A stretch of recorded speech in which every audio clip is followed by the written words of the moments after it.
Halo teman-teman, pernah nggak sih kalian kepikiran kenapa harga barang naik terus? Kok ada orang yang susah cari kerja? Atau gimana sih cara pemerintah supaya ekonomi tetap stabil? Nah, di video ini kita bakal bahas makroekonomi dengan cara yang seru dan gampang dimengerti. Yuk kita mulai! Jadi, apa sih makroekonomi itu? Makroekonomi adalah cabang ilmu ekonomi yang mempelajari keseluruhan aktivitas ekonomi suatu negara atau wilayah. Fokus utama makroekonomi mencakup hal-hal penting seperti pendapatan nasional atau berapa banyak uang yang berputar dalam ekonomi kita. Yang kedua, inflasi, kenapa harga-harga terus naik. Yang ketiga, pengangguran, kenapa banyak orang yang susah cari kerja. Yang keempat, pertumbuhan ekonomi, bagaimana ekonomi suatu negara bisa berkembang. Yang terakhir, kebijakan ekonomi, apa saja langkah pemerintah dalam mengelola ekonomi.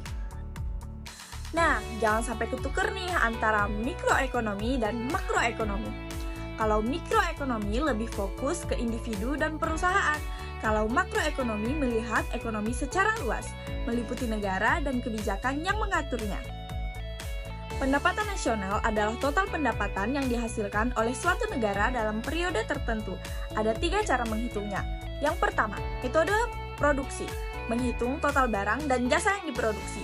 Yang kedua, metode pendapatan, menjumlahkan semua pendapatan masyarakat. Yang ketiga, metode pengeluaran, menghitung total belanja masyarakat dan pemerintah. Lalu selanjutnya yaitu komponen pendapatan nasional. Yang pertama, produk domestik bruto atau biasa disebut dengan PDB, yaitu total produksi dalam negeri. Yang kedua, produk nasional bruto atau biasa disebut dengan PNB, yaitu PDB ditambah pendapatan dari luar negeri. Yang ketiga, pendapatan nasional, yaitu total pendapatan warga negara. Yang keempat, pendapatan perseorangan, pendapatan yang diterima individu. Yang terakhir, pendapatan disposable atau pendapatan setelah pajak. Pernah nggak sih dulu beli cilok Rp2.000 dapatnya banyak? Sekarang Rp5.000 cuma dapat 3 biji. Nah teman-teman, itu namanya inflasi.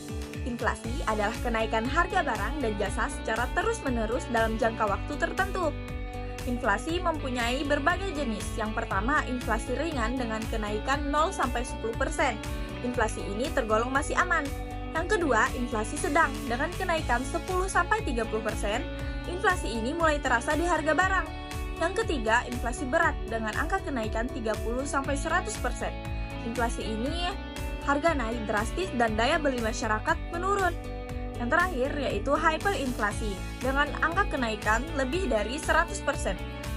Nah, di inflasi ini, krisis ekonomi mulai terjadi dan harga melonjak gila-gilaan. 3 penyebab inflasi. Yang pertama, demand pull inflation. Permintaan yang tinggi namun barang yang diminta terbatas. Yang kedua, cost push inflation. Biaya produksi yang naik dan harga barang ikut naik. Yang ketiga, inflasi ekspektasi. Masyarakat takut harga naik jadi buru-buru belanja. 4 dampak inflasi. Daya beli masyarakat yang turun, investasi jadi nggak pasti, suku bunga naik, dan distribusi pendapatan makin nggak merata. Solusi, pemerintah bisa pakai kebijakan moneter dan fiskal buat mengendalikan inflasi. Kenapa sih banyak orang yang sulit cari kerja? Ternyata ada beberapa jenis pengangguran loh. Yang pertama, pengangguran friksional. Orang yang lagi cari kerja sesuai dengan passionnya. Yang kedua, pengangguran struktural. Skill yang nggak cocok dengan kebutuhan pasar. Yang ketiga, pengangguran siklikal. Ekonomi lagi lesu, jadi banyak terjadinya PHK. Yang keempat, pengangguran musiman. Kerjaan yang cuma ada di musim tertentu. Dampak-dampak pengangguran. Yang pertama, pendapatan yang menurun. Kedua, kemiskinan meningkat. Ketiga, kriminalitas ikut meningkat. Solusinya, pendidikan, pelatihan, dan kebijakan investasi bisa membantu. Ekonomi yang sehat adalah ekonomi yang tumbuh. Faktor yang mempengaruhi pertumbuhan ekonomi antara lain sumber daya alam, sumber daya manusia, investasi, dan teknologi. Indikator pertumbuhan ekonomi yaitu yang pertama, tingkat PDB real. Semakin tinggi, semakin baik. Yang kedua, pendapatan per kapita. Semakin besar, semakin sejahtera.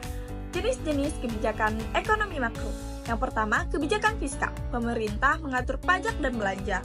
Yang kedua, kebijakan moneter, mengontrol jumlah uang yang beredar. Yang ketiga, kebijakan perdagangan internasional, mengatur ekspor dan impor.